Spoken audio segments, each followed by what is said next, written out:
किया है। ये गलत इसलिए है क्योंकि कवि कोई भी सर्वज्ञ नहीं होता। यहाँ पर कबीर को कबीर देव अनुवाद करना चाहिए था, जिसको संत रामपाल जी महाराज संत भाषा में कबीर परमात्मा कहते हैं, जिसकी महिमा इस वेद मंत्र में की गई है। दर्शकों, इस महंत का कहना है कि यहाँ ये कवि शब्द है और इसका अर्थ सर्वज्ञ ही होना चाहिए। संत रामपाल जी महाराज यहाँ कबीर शब्द गलत अनुवाद कर रहे हैं। दर्शकों, ये अज्ञानी कबीर का अर्थ सर्वज्ञ करके अपनी अज्ञानता को दर्शा रहे हैं और कह रहे हैं कि वेदों में कबीर कहीं नहीं लिखा, जबकि संत रामपाल जी महाराज कह रहे हैं कि संस्कृत में जो ये कबीर लिखा है, इसको संत भाषा में हम कबीर बोलते हैं, क्योंकि अनुवादकर्ताओं ने कबीर देव के गुणों को अर्थ रूप में लिख दिया।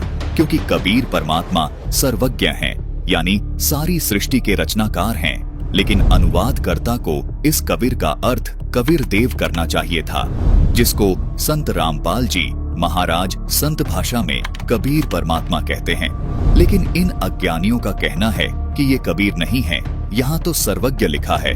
दर्शकों, यदि इस अज्ञानी की तरह हम भी ये बात कहें कि पूरी रामायण में हनुमान नाम का कोई ऐसा व्यक्ति नहीं है जिसकी पूजा ये अमित आचार्य जी करते हैं, जिसने कभी पहाड़ उठाया था।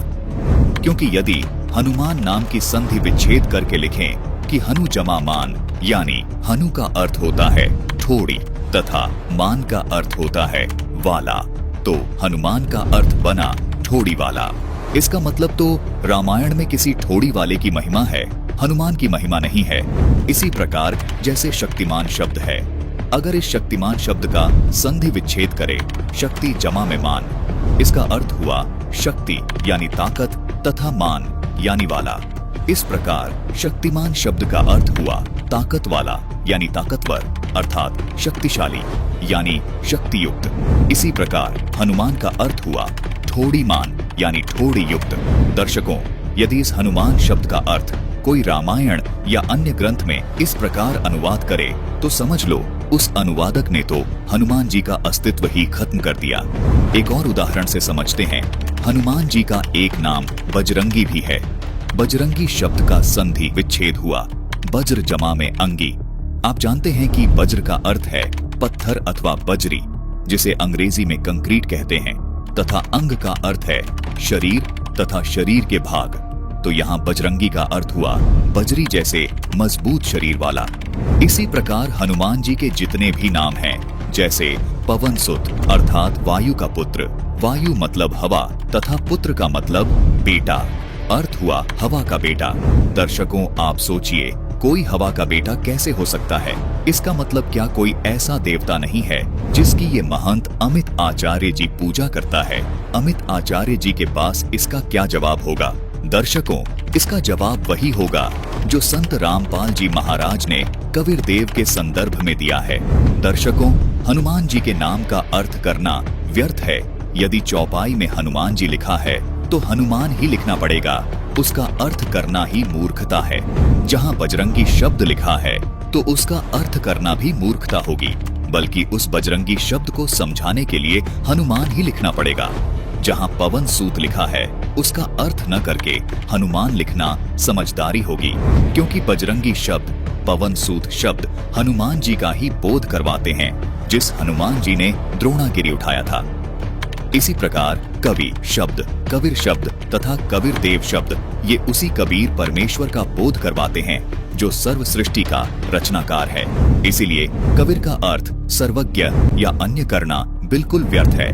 जिस प्रकार पवन सुत का अर्थ हवा का बेटा करना व्यर्थ है, बजरंगी को पत्थर जैसे शरीर वाला करना व्यर्थ है, और जिस प्रकार हनुमान को ठोड़ी वाला करना व्यर्थ है। दर्शकों, जैसे एक जगन्नाथ शब्द है, यदि इस जगन्नाथ शब्द को संधि विच्छेद करके लिखेंगे तो ये जगन्नाथ शब्द इस प्रकार लिखा जाएगा, जगत जमा नाथ बराबर जगन्नाथ।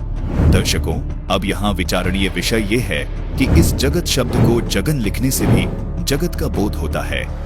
जगत यानी संसार, जग लिखने से भी जगत का ही बोध होता है।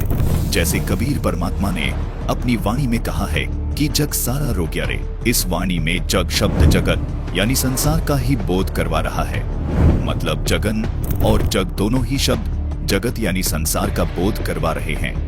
इसी प्रकार यदि किसी वेद मंत्र में कवि या कबीर शब्द लिखा है और वहां परमात्मा के विषय में बताया जा रहा है, तो वहां समझ लेना चाहिए कि ये कवि या कबीर शब्द कबीर परमात्मा के बोधक हैं। जिस प्रकार रामचरितमानस में वेद को वेद लिखा गया है, इसी प्रकार यदि किसी ग्रंथ में कवि या कबीर शब्द लिखा हो और वहां परमात्मा की बात चल रही हो, तो वहां लिखे कवि व कबीर शब्द को कबीर ही बोला जाएगा, क्योंकि परमात्मा का नाम कबीर देव यानी कबीर देव है।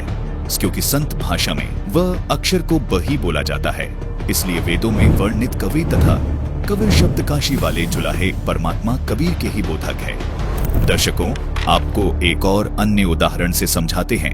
ऋग्वेद को यदि संधि विच्छेद करके लिखा जाए तो उसे ऐसे लिखा जाएगा, ऋग जमा वेद बराबर ऋग्वेद। अब यदि संस्कृत में कहीं ऋग ऐसे लिखा हो तो आम व्यक्ति नहीं समझ पाएगा कि ये ऋग शब्द ऋग्वेद का ही बोधक है, जबकि पूर्ण जानकार तुरंत बता देगा कि यहाँ ऋग का मतलब ऋग्वेद है।